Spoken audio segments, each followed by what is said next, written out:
কওকচোন তুমি বোলে হাই সেকেন্ডাৰী পৰীক্ষাত এবেলি টপ কৰিলা হয় আপুনি ঠিকে শুনিছে টপ কৰিবলৈ তুমি কেনেদৰে প্ৰিপাৰেচন কৰিলা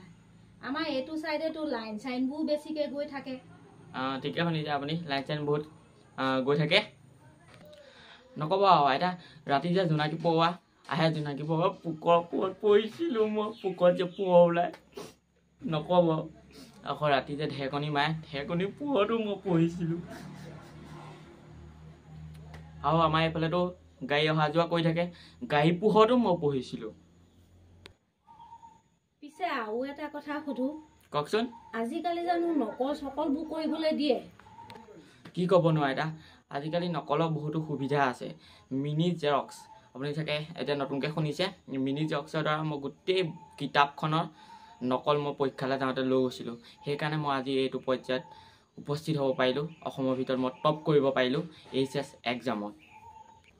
তেতিয়াহ'লে ভাইটি আমাৰ নাতি পুতিকো তোমাৰ দৰে পঢ়িবলৈ ক'ব লাগিব তেনেকৈ ক'ব তেনেকৈ কৰিলে মোৰ নিচিনাকৈ টপ কৰিব পাৰিব তাহাঁতিও হ'ব তুমিও